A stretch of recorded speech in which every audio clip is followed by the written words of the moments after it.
भीम, भीमसेन, वृकोदर, कई नामों से जाने जाने वाला एक व्यक्तित्व, वायुदेव द्वारा प्राप्त कुंती और पांडु की दूसरी संतान, बलशाली पांडव।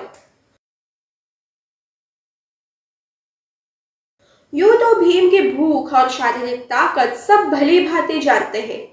कहा जाता है कि भीम में 10,000 हाथियों का बल था, परंतु कैसे? ऐसे, बालकाल से ही दुर्योधन और भीम की बनती नहीं थी। तो एक दिन दुर्योधन ने सबको जल विहार करने के लिए बुलाया और अन्न में कालकूट कालकूट नाम का विष डालकर भीम को वो अन्न खिला दिया।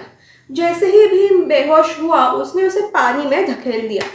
अब नदी के तलों में तो थी नागों की बस्ती।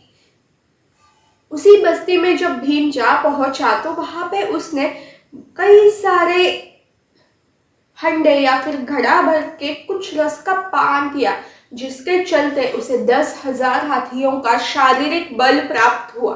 भीम हस्तिनापुर का राजकुमार था, ये तो सभी लोग जानते हैं, परंतु वो एक राजा भी था, ये नहीं। भीम राजा था काम्यक वन का।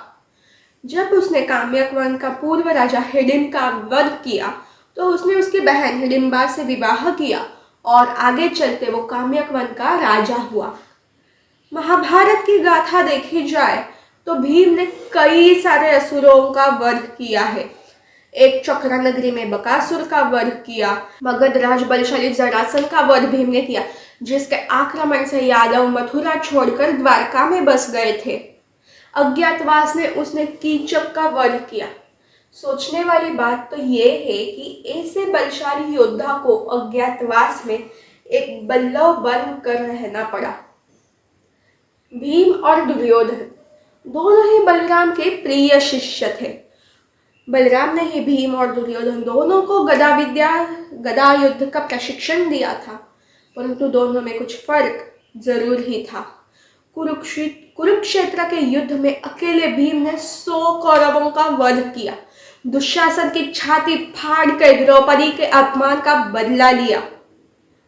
ऐसा नहीं कि भीम में कोई दोष नहीं था, अपने सामर्थ्य पर उसे भी गर्व हुआ था, और फिर कैसे हनुमान जी ने भीम का गर्वहरण किया था, ये बात भी हम सब जानते हैं। परंतु सोचने वाली बात यह है कि भीम जैसे लोग आज भी दिखाई देते हैं, बलशाली होते हैं, सामर्थ्यवान होते हैं, फिर भी बड़ों की हर आज्ञा का पालन करते हैं।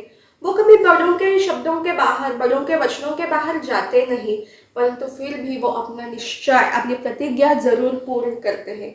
महत्वपूर्ण ये है कि उस सामर्थ्य का गर्व नहीं होना चाहिए, बल्कि अच्छा कार्य करते रहने में हमारे सामर्थ्य का सदुपयोग होता रहे। वरना सामर्थ्यवान तो भीम और दुर्योधन दोनों ही थे।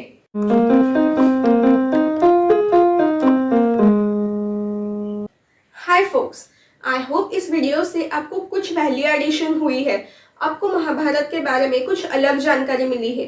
अगर आपको कोई एक भी ऐसी चीज पता चली है जो आपको नहीं पता थी, तो इस वीडियो को शेयर कीजिए अपने फ्रेंड्स, फैमिली, कलीग्स के साथ, और मेरे चैनल को सब्सक्राइब कीजिए, because I will share 1 video every Sunday.